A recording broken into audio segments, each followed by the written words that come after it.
Hi, everyone, and welcome to the I Am Landscape Growth Podcast, where entrepreneurs help entrepreneurs grow faster, better, and stronger in the green industry.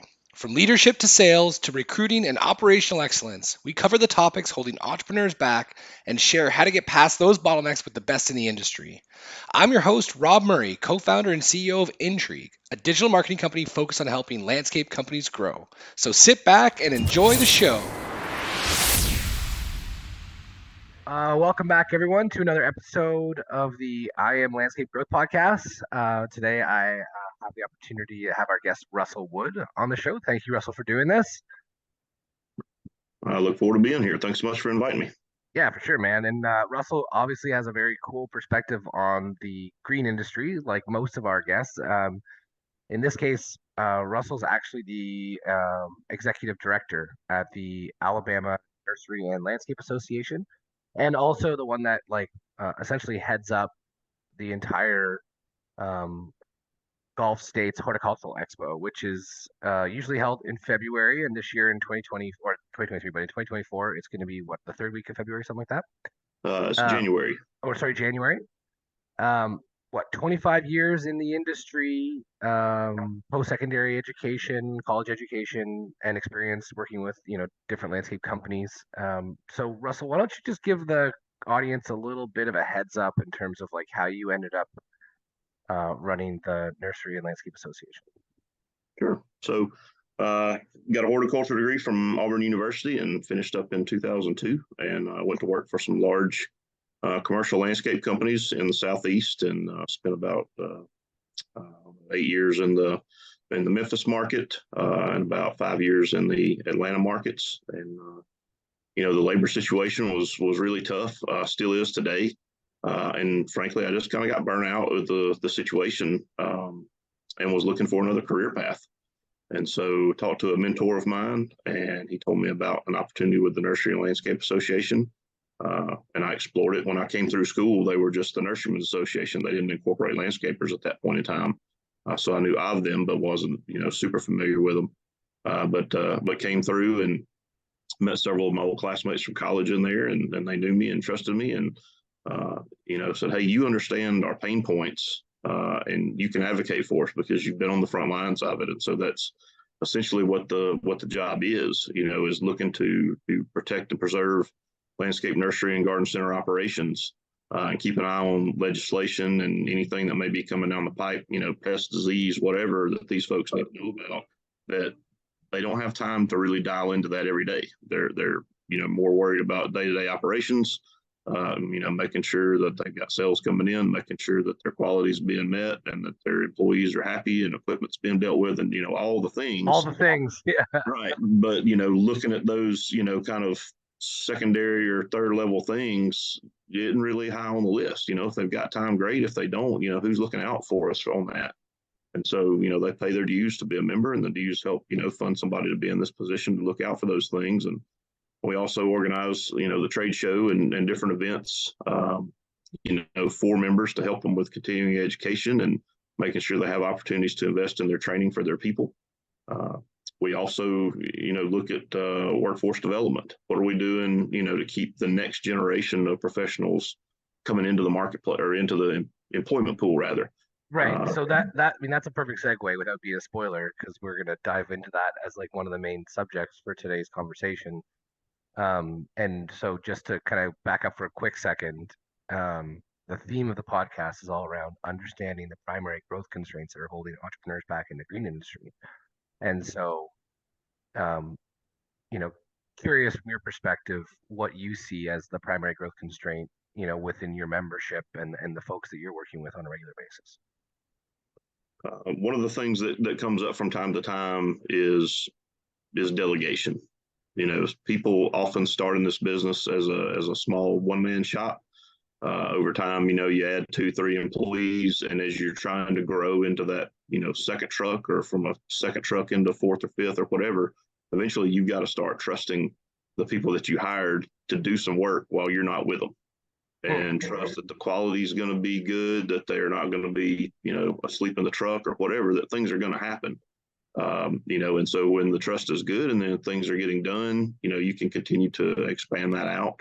Obviously, if things don't go well, then that really limits you and makes you feel like you have to continue to be the person that does it all, and you become your own bottleneck. So that's just a little conversation that's come up over time with some different landscapers to really think about. And over time, I'd like to get an education session on that at our trade show. I don't have that for this upcoming year, but through mine and your conversation, that may be something to look at next year, is to have a consultant or somebody that can come in and kind of speak on that topic.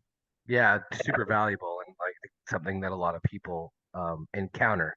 Some people might break right through it, some people might struggle with it for longer. So, just quickly on that note, then, from your perspective, with regard to seeing members across multiple different businesses, dozens if not hundreds, um, has there been something that you've seen people do that helps them kind of move through that phase faster? I don't know anything off the top of my head other than it's kind of cyclical. There's different tiers in your business where when you hit it, um, you're going to run into a struggle with growing.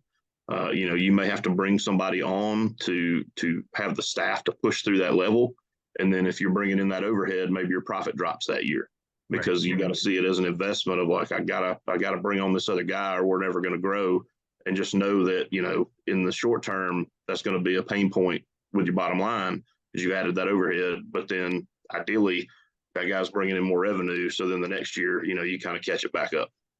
Yeah, that's cool. So, I mean, even just this idea around finding those people, and one of the initiatives that you've taken under your wing last year, this year, and moving forward. Maybe can you speak to this idea? Because like a lot of times we hear that thing, like even the idea of even finding somebody is difficult. And one of the primary growth constraints we hear with a lot of people on the show is that finding good talented staff is near impossible. And so then finding good attitudes, training those people up, building workforce development programs and training programs inside the organizations seem to be one of the things that's making successful people win. You have a bit of a different perspective on this in terms of like how to go about developing workforce for the future. So can you just speak a little bit to like what you've been up to and what people might want to glean from that and either participate or do on their own? Yeah, so that is definitely a pain point for our members has been labor, and that's been going on since long before COVID.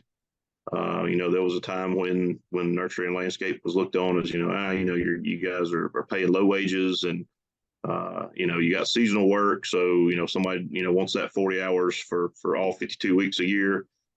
So they're not interested in those seasonal jobs, but yet the management jobs are full time. There are full time, even at entry level, for the right people that, like you said, have the good attitude and a good work ethic. A business owner was going to prize. That's great. They're going to really invest in those people because they want to keep them around. No And doubt. so, for years, everybody's, kind of in their own sandbox trying to do their own recruiting, and find people for their business and, have the best company culture or whatever's going to keep them around. I try to take the 100,000-foot view of that with the association and say, on a big scale, how do we get young people or people interested in a second career interested in working our industry, period? And if I can get them interested in plants or find out who's passionate about plants, some of them, we're not making them passionate. They come in with that interest from their home life. But how do we get them engaged with the industry to work? And then if I can get them here and get them curious, then it's kind of up to all the members to duke it out over who's got the best pay, the best culture, the best, coolest trucks or best equipment or whatever it is. Yeah. I'm just trying to get them interested, period. And so then, yeah, so walk us through some of the initiatives that you're working on. So last year we did a pilot program of an equipment rodeo, called it the Green Industry Equipment Rodeo, or GEAR for short. And we brought together 3 FFA programs with a total of 60 students. We got together on a sod farm, and I'd contacted some local equipment dealers, so Pops and Cat and several other ones, brought about 15 pieces of equipment out. And it's anything that you would find in a nursery or landscape business. So we had 0-turn mowers, we had walk-behind mowers, we had tractors, mini excavators, bobcats, trenchers, just all sorts of different things, mini loaders, and brought the kids out and let them spend about 30 hours running the equipment. We actually, put them on there. It wasn't honk, get on, honk the horn and get off. They got on, they dug holes, they moved dirt, everything that you would do. And we really tried to build confidence with them that they could do this. A lot of them have grown up on, or well, I say a lot, some of them have grown up on farms and they have access to this type of equipment. They run zero turns, they run bobcats. But a lot of kids, that don't come from ag backgrounds, or even the ones that do, don't necessarily have somebody that has these machines readily available for them to go operate, or a parent that's going to spend the money to go rent one and let them try using it in the backyard. They just don't have the opportunity. And so, we were fortunate to find a business, Dixie Side Farm, that was willing to let us do it at their place, and some teachers that were willing to come out and do this event without really knowing a lot about it other than this vision that we had to get kids interested. And so it went really well. We learned a few lessons, and everybody was pumped about it. Our Farm Bureau came. They did a 4 or 5 minute piece on it that went on to social media and RFD TV, which got nationwide coverage. And so that was in September last year. Then our trade show came about last January, and I had a lot of people from other states coming to me, and telling me that they saw it, and they were like, "Man, this is awesome. This is what we need in schools. You got to keep doing this." Mm-hmm. And so this past fall, we did 5 events, and we held them all across the state from north to south and east to west, and wound up with about 25 different FFA programs and close to 400 students that came through that event. And very similarly, all the kids were raving about it and excited. There were some that kind of got out of their comfort zone a little bit. Others came in and, seemed like they were competent operators already before we would even get started. They'd say, "Hey, my dad owns a septic tank company. I'm used to running these mini X's at night and on the weekends." And you know what? They went out there and they were great at it. There were still a few kids that were intimidated by them, didn't want to run them, and we didn't make anybody do anything. But by and large, there were people that had never run these machines getting on them. And we even had one of the representatives from Thompson Machinery, and he came over to me and he said, "Man, I hope I didn't overstep here, but you got a couple of these kids out here that they run this equipment better than people I know that get paid to do this for a living." And he said, so I gave him a business card and said, "Hey, I've got some people that buy equipment from me that'll hire you and pay you $25 an hour once you turn 18. So here's my card and keep it. And if you're interested in working, give me a call once you graduate." Yeah. And so, that kind of fired the kids up, because then those few, run around showing the card to other people and they feel important. And so, everybody that's been involved with it, from the students to the teachers to the volunteers, our members, some of our landscape members have come out, and our nursery members, and they've been really fired up about it and eager to keep it going. So we would do that for a couple hours, and then, give everybody a cool t-shirt. We'd order lunch, have a nice tent and a lunch out there for them. And so when the students would come in, 11:45 or noon, we'd honk a horn, bring them all in and feed them lunch. And then about, 20 minutes into that, I would start talking to them and tell them a little bit about careers. You don't want to get too deep in the weeds, but I would kind of go through from propagation at the point of the nursery where we're creating a new plant, through, the sales process into, where does that plant go once it leaves the nursery? It's going to go to a garden center, or it's going to go to a re-wholesaler, it's going to go to a landscaper, and then they're going to install it. And then, there's a lot of jobs associated with the growing process, with the selling process, with the installation process. We got jobs on the maintenance on the back end, making sure that the plants are taken care of. And so, letting them know that even these businesses need accountants. Right. All this stuff that you don't really think of with a nursery or landscape business, but they need all, the really big and successful ones need all those components. They need somebody that knows marketing. You don't have to be a plant person to know marketing. Designers, I talk to the kids all the time about, asking them who likes to do art. And, it's not always a ton of them, but some of them do. And I'm like, well, what do you think about painting with plants? Instead of, using your oils and pencils and whatever else, you've got a plant that has a certain color when it blooms, and you can paint that, and it's going to grow and change over time. No painting you've ever created is going to change once you hang it on the wall, but these do. And if you don't like a piece of it, you can go back and tear it out and put something else in.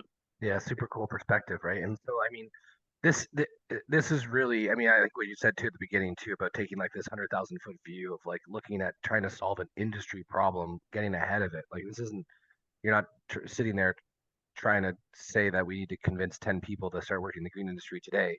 We're talking about building momentum over a decade to build a workforce that's excited to be part of the green industry. I think that's just unbelievable, Russell. And so there's a couple of things, and just to get some clarity around it. So if from an association perspective, right? So we talk to and interview and work with associations all over Canada and the United States. If someone's listening to this, they're like, "Oh my God, I want to do this." What are some of the things that they need to do out of the gate to try to get this thing off the ground? So for me, and I'm not going to say that I've got it all figured out, but we've I got a know, but working you model did right now, one, and and now something you could go got five. sideways. Yeah. Yeah, some could go sideways at any point in time. But the biggest thing for me was, number one, find a location that's willing to do it. And the first thing a lot of them ask is, well, what if somebody has an accident? And so I talked to our insurance provider and told them what I wanted to do, and asked them, hey, are we covered if someone has an accident out here? And they said, yes, you're covered under your current policy. So Auburn University was not going to let me do one here. Somebody had said, hey, the lawyers are never going to let that happen. So, that's I'm based nearby Auburn and wanted to do it there, but I haven't really pushed it any further than that. But I ran into the guy that owns the sod farm on a farm bureau tour during the summer, and he was also an Auburn grad. We struck up a conversation over lunch, mentioned it to him. He let me do it. Wasn't concerned about the risks, because he's a farm guy. He's got his own kids that run his tractors and stuff on his farms. And he's like, I'm really just not worried about it. The ag teachers that are coming to these, they know not to bring the knuckleheads. As bad as I hate to say that, the knuckleheads are probably the ones that could benefit from it the most. Right. But they're, I don't want to bring a kid out there that's going to try to ramp off the mulch pile Dukes of Hazzard style. I'm going to bring my best of the best. Matter of fact, a lot of them were using the trip as an incentive for grades.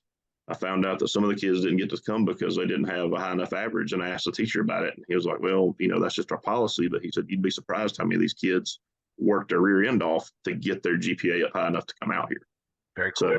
So, that was a good thought. But venue is the big limiting thing. Find where you can do it. And then once you get a venue secured, talk to the local ag teachers. Okay, who's interested in coming? And for me, that was going to the state convention.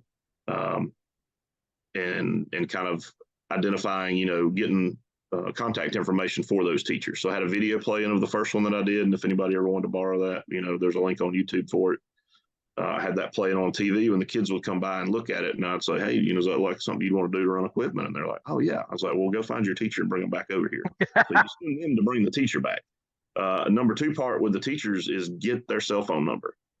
Maybe it's just an Alabama thing, but teachers, seem to not be super responsive to emails, especially they're so busy. They just got a lot going on. But if you get their cell number, you can get pretty good responses for them, or at least text them to let them know hey, look for this email. So that was how I got a short list of people that were willing to come, and I would ask them how many students they thought they would bring. I capped it at around 20, just because for me, I'm doing this, one, to develop the workforce pipeline, but two, I want to develop relationships with these teachers. So by capping the event at a certain number of students, 15 or 20, it opens it up to more programs to come. So I can connect with that teacher because I want to go to that school and talk, or I want to have that teacher's contact information directly, so that anything we do workforce wise, I can send them, because they can amplify our message directly to the students. Yeah. And if they like us and they have a good experience with us, hey, they're going to push more horticulture careers, maybe than animal science or something like that. That's my view on that. So if you get the teachers, that are willing to come from that area, I mean, once you got your venue, you can find the teachers that are, kind of a critical mass nearby that would be most likely to come. And then once they're going to come, well, then you start contacting the equipment dealers in those areas. That was a little bit of an adventure for me. I made a lot of cold calls. This year, I kind of took a different approach, and I would find my members in that area and say, who do you buy equipment from? And can you call them and ask them if they would support this? And it, means a lot more coming from a customer than it does from me. I'm just a guy asking for a handout. Their customers, they want to keep them buying. Now, from the dealer's end of things, they want the landscapers out there, because it's not just a function for the kids, for them, but future customers, 10, 15 years down the road, they want to make a right now connection with a landscaper that might buy something from them. That's been a tougher one, because, like I said, my landscapers have got so much going on. Not all of them are able to invest time to come out and bring equipment and put staff out there to volunteer and help with these events. So, that's something that I'm working on for the future, of how do I make it more enticing for the landscapers to come out and meet with these dealers. But the dealers have been great. They've done it. If I can't get the landscapers out there, I'm gonna try to find a way to get them paid through a grant or something, where they can at least get something for their time, because I worry, that if they don't make those connections year after year after year, they're going to start saying, hey, why are we coming out there? You're asking us to do this. We're putting out time. We're putting out money, and we're not connecting with the people that are going to get that money back to us by buying a piece of equipment, this year. Right. So just a long-term concern that I have for it. But like I said, the teachers contact me and they're like, the kids are still talking about this 3 weeks, month, 2 months after the event, asking if we can do it again. And so I'm trying to kind of do it across the state in different areas. 5 may have been a little bit much to do in 1 year. 3 may be the magic number, just with the other responsibilities that I have. So I'm thinking about dialing it back to 3 next year, and kind of do northern, central, southern areas of the state, and then, rotate east to west or something like that, kind of zigzag across the state. But my goal would be to not come back to an area that I've already done for 3 to 4 years. And that way the students in the FFA program will roll over. So, if I go back to the same spot year after year, I'm not getting more diversity, about more interest across the state, and I'm seeing the same students, maybe, a few new ones as the program transitions. But that's my thought process is, spread it out and come back when there's a new crop of students there. And as I come back to these venues, everything's going to be a lot quicker and easier on my end, because I've already got the teacher's contact. I've already got a venue that's done it once, that's told me, every one of them has said, hey, if you want to come back, you're welcome to come back here. I've already got a caterer figured out, that I can just easily call up. This is how many lunches I need. I've already got the tent rental place figured out, and tables and chairs, all those logistical things of organizing an event is done. So I'm looking forward to 3 years down the road when I'm not trying to do this from scratch every year at a new location. So what is the there's a bunch of questions. So, but just on the logistics side of things, before we move on to like another part of it, what is like the funding model? Like, how does lunches get paid for? Do kids pay anything to go? Do students pay? Schools pay? Like, how does that all work? So, association pays. So we have not asked anybody for any money as far as the students go. Now the dealers, we just asked them if they'll bring equipment out. So essentially they've funded the equipment, they've funded the fuel. A few places that we've run out or, used a lot, we've had diesel on site, and they've, put it in there, haven't asked us to pay anything. As far as getting like soil or mulch or whatever out there for the students to move around, that's been donated, or has already been on site, where we were at. That's kind of a minimal cost anyway. But I would say, between getting t-shirts printed and lunches and tent, table, and chair rental, I'm running about $4,000 per event, for around 100 students. Epic. So then speak to me a little bit about, go ahead, sorry. Well, restrooms is another one. If you're out in a pasture somewhere doing this, you got to get a porta john out there. Depending on time of year, like I said, the tent, I want to make sure students have shade, that they've got plenty of water to drink. Just, I'm looking at like every concert failure there's ever been. What were the problems with shade and water, right? So, right. Have the stuff there for the kids that are just not that interested. Some of them will go do 20 or 30 minutes on the machines, maybe an hour, and then they're done. But then after 3 hours, like, who the real operators are, because those are the kids still out there just going hard. Trying to, dig the deepest hole they can and things like that. So those are the ones we really like to connect with. Yeah. Certainly the ones that stop early, we can go talk to them, and that might be some of the ones that are more interested in design than equipment operation. We just kind of got to talk to them and feel that out. But so far, we're fortunate with the association that we have some very, very generous sponsors. Matter of fact, last year we increased our sponsorship amount, because I thought had been very low, but we were not offering, a high enough end for people to sponsor that they might do more. And we found out when we added new higher levels that indeed that was the case. There were people that were willing to do more. They'd just never been asked. Very cool. So that put kind of a pool of money out there, that we could immediately put to work on these events. And so, I've tried to really promote on social media with pictures and in our newsletters and everything. Like, here's what your dollars are going to do, and here's the kids that we're impacting. If I had it to do all over again, I need somebody out there helping. Well, we'll do it again next year, but I need somebody helping me. They can kind of go interview students. Like, I feel like that's the next component is, get those testimonials from the kids of like, kind of impact did this have on you? Yeah, We so had that was the next question though. Tell me about that. Like, how do you see these kids light up, and like, what does it look like from your perspective to see the impact it has on these students? It's awesome. I mean, they sit in a classroom, four walls, concrete walls every day. Maybe they're lucky if they've got a small window in there. And, I mean, just talking about when I went to school, there weren't, big picture windows in all the rooms. Maybe some have that, but, to get out and get your hands on something and use it. My wife recently went back and got her master's to become a teacher. And so, I was kind of listening and looking at some of the things she was doing, and they were talking about experiential learning, versus the book learning. And that kids, when something means something to them, when you can relate it directly to their lives, they're more likely to hold on to that information. And by actually doing it, you make it relatable. And so while some of these students had run those machines before, others hadn't. And so, you kind of go into it and say, hey, you're not going to screw this machine up. It's tougher than you are. Yeah. Just push the lever, push the button and see what it does and make it do what you want it to do. And they just build that confidence, and they kind of walk a little taller when they're around out there. And, we got a joke down south about, using some of this power equipment. It's like, hey, he means business, and so some of these kids, they get off that machine and they would kind of walk around like, I mean some business now. Goosebumps though, man. Like that kind of impact. You look at self-esteem and like building kids up, like that's, I mean, it's amazing. Not to mention the fact that you are building massive interest in an industry that needs people to come in and help. So, um, like, have you given it any thought to like turn this into a full-time national gig for you? Like, this seems like a huge win.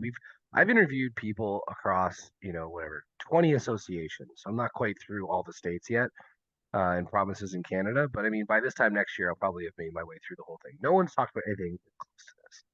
There's been some competitions here and there, but nothing about, green industry equipment rodeo. Like, have you thought about bringing this to other associations, other states, and starting to like, make this a national focus for you? Not necessarily for me specifically. I'm quite happy in the job that I'm in. But I'm part of the Nursery and Landscape Association executives group. So people that are association directors across the country and the Canadian provinces are in this association essentially. And I've kind of, written a how-to that describes everything I just told you and put it out to that group and said, hey, if you're interested in starting one of these, here's your considerations. Here's the order of operations to try to do this. I know some other states have it. I'm pretty sure Texas is doing something similar.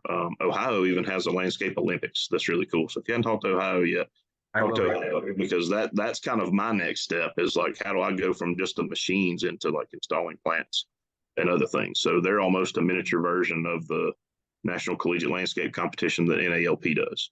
Right. And so I shared, I've been wanting to go up there and see how they do it for a couple of years now. COVID kind of threw a wrinkle in that. And then I keep thinking, well, I'll go up there one fall. And of course, this fall I'm occupied with doing 5 of my own rodeos. And then the week after I got done, I saw they posted on social media that they had just had theirs. Missed my chance, to get up there. But I shared it on my association Facebook and said, hey, what kind of interest do we have in getting something like this going down here? And a lot of my volunteers were in the comments of like, hey, yeah, let's do it. How do we get this going? So my next steps are with our FFA. I would like to get a competition just for skid steer going with FFA. I think that's an attainable goal. I haven't really started a formal discussion with anybody, but my guess is that they're going to say, well, who's going to fund it and who's going to judge it? And we can handle both of those with our members. We're trying to start a conversation with Skills USA here about a skid steer competition as well. That's kind of a different group. A lot of the metro areas don't necessarily have FFA programs that may be more in the rural schools. Skills USA, they do a lot with welding and carpentry and other skills, construction trades. NALP has been leading an initiative to get a national competition at Skills USA, which is held in Atlanta every year. They need 15 states to get a formal competition, and they've got 11 states doing state level competitions. If they can get 15 states, they'll open up a national. So I'm trying to kind of put pressure on Alabama through calls and emails to try to get them going. to do a Yeah. state competition here. And then again, some of the NLAE folks, we're spreading the word among our peer group, trying to cross that 15 threshold. So that would be two potential events coming at the state level. But again, as far as national goes, there are some others out there, and I've trying to encourage my peers to get it going. But again, it's time and money. You're trying to find the. Well, it is time and money, but I mean, first of all, I'm going to happily advocate on behalf of this whole initiative, Russell, because we hear it time and time again. The number one primary constraint is people, and sometimes that isn't exactly true. But for the fact is, most people perceive it to be true. And if that's the number one issue members are facing in these associations are kind of by definition required to help with that problem that's holding all these members back. So, and it's also a ton of fun. So, I mean, as much as it takes time and money, it's also a blast, and you're impacting the future generation of not only the industry but building up confidence in kids, which is amazing. And also, I mean, I'm not sure if you're familiar with this, but screen time is a big issue. I don't care who you are, and getting kids, out of their houses and outside working with this type of stuff. I just think it's amazing. Not to mention the fact that it's probably really cool content. And the Ohio thing doesn't make it makes a ton of sense to me because I don't know if you know this, but they have the largest per capita. There's the largest lawn and landscape companies per capita in all of the U.S. in Ohio. I guess they got a lot of grass. That's cool. So I guess for I was gonna say, like, what is the next chapter for Russell? And it really does. You seem pretty clear. Like, you've laid out the groundwork for how to operate this type of rodeo. You're looking at advocating to get some more states. You're getting the national competition, and you're getting one going in Alabama. I mean, and this seems to be all around a really fun, engaging way to engage the future of work for the green industry. Is that just the thing that you're going to keep pounding the rock on over the next 5 years? Yeah, I mean, I'm committed to doing this, for the next, 5, 8, 10 years. I mean, I got to see it through, to a point where I start seeing some kids get old enough to kind of be in the industry. I don't know that we'll ever have good data on that to say, well, hey, what got you interested? Oh, well, I went to this equipment rodeo. Right now, all of our scholarship applicants, for example, we'll ask them what got them interested in horticulture. And I mean, almost 100% is grandparents. And if it's not grandparents, it's parents. So somebody out there, their nuclear family is promoting plants to them, and that's what's getting their interest. That then we can kind of take that and say, well, if you like plants, then you can come into this industry where we work with plants a lot. We grow them, we install them, we maintain them, and sell them, all that sort of stuff. But somebody had to create that initial interest with them, and so I'm trying to do that with these kids, but even take it a step further back down the pipeline. Master gardeners. We've done some garden seminars because in addition to needing workers, industry needs customers, right? We got to have the customers of the future that want our products and services to keep this thing going.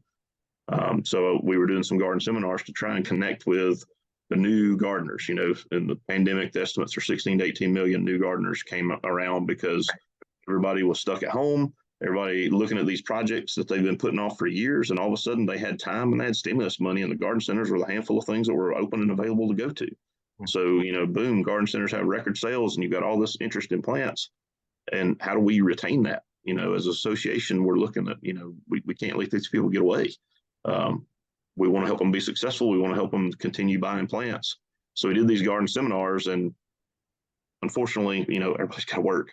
So the retired people are a lot of the ones that were coming to these events, even if it's on the weekend. Everybody's at the ball field. They're young kids, so it's the retired folks that are master gardeners that are coming. But I find out that they're doing a lot of work at elementary schools, going and teaching kids about plants. Oh, cool. So immediately I'm like, okay, well, how can we kind of get engaged with that to help throw some grant money or something their way to help fund these? So our board of directors recently met and wanted to open up some funding opportunities, not just for them, but for some universities and junior colleges with horticulture programs as well. But to kind of start taking in applications when people, are asking for a few hundred or a few $1,000s, like, where can we start putting these monies to work? Yeah, well, and I mean, like, one of the things you said too is like getting members out to these types of things can be difficult. And I guess if anybody's listening to this and you get an opportunity to do this, it's crazy unless you plan on closing or selling your business in the next year or two to not engage with this type of stuff for the future of work. Because even what you were saying, like, hey, Russell, I hope I'm not stepping over the bounds by giving my card to somebody who's running this, piece of machinery so well that I'd hire them today if I could, but I got to wait till they're 18. Like, there's a way to build relationships with these kids, and then you're even taking it at another level, getting to elementary schools with this gardening program. I just, it's a tip of the cap, man. I just really appreciate what you're doing because you really are addressing it and pun intended, at the root cause issue, right? Of trying to develop these people and develop the interest in the industry. So, kind of one last thing before we kind of wrap up, just because we're at the end of time here for the podcast. But if you're talking to a landscape contractor or nursery owner operator, and they're saying, there's no people out there right now, what would you say to them in terms of what they can be doing to start engaging, either the future of the industry or second career folks? I think the biggest thing is everybody's going to say they don't have time. But my counter to that is you don't have time not to have time. You have to break off and go do some of these things. So engage with your local FFA. My theory has been a kid that's coming from an ag background is more likely not going to be afraid of hard work, of working outside, working in the elements and those sorts of things. So, your area FFA programs are a great place to go. They love guest speakers. They're happy to have you there. As far as how to connect with that person, if you can't get their number off the school website, call a local county agent. County agents are in the schools. The 4-H people are in the schools. They can get you connected with the right person. Go to their, find out when their district meetings are to kind of get engaged. Engage with it. Yes, engage. Like, you have to go out there and put yourself out in the community. Go sponsor something. Yeah. They go on field trips. Have them bring a field trip to your operation. If you're a nursery, they probably already contacted local nurseries over the years to do field trips. But a landscape operation or whatever, bring them out. Go on a field trip with them. Chaperone, just anything you can do to get involved. How crazy simple is that, though? Just to reach out to these folks and say, hey, if you want to do a tour or a trip out to my operation, feel free. We'd love to host you. Now you're just bringing them to you. That's even better. All right. Well, go ahead. No, you feel free. Finish it up. No, I was just going to say, I mean, that's the biggest issue is just to get engaged, and then also engage with your local association.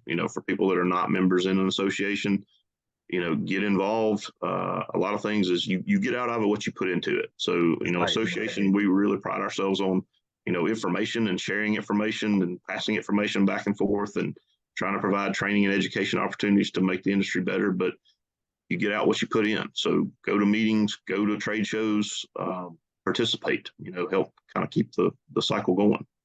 Yeah. And I mean, what do they say? It's cliche to say, be the change you want to see. But it's not cliche to do it, it's really easy to sit on the sidelines and complain about stuff, but change only happens when we get involved, right? So I just think that's a really pertinent perspective to bring to it, Russell. So thank you so much for doing this. Good luck with the show coming up in better part of a month, 5-6 weeks, I guess. January 24th to 26th. At the time of this recording. And then there was a resource I think you mentioned that you put out for folks around how to do this rodeo.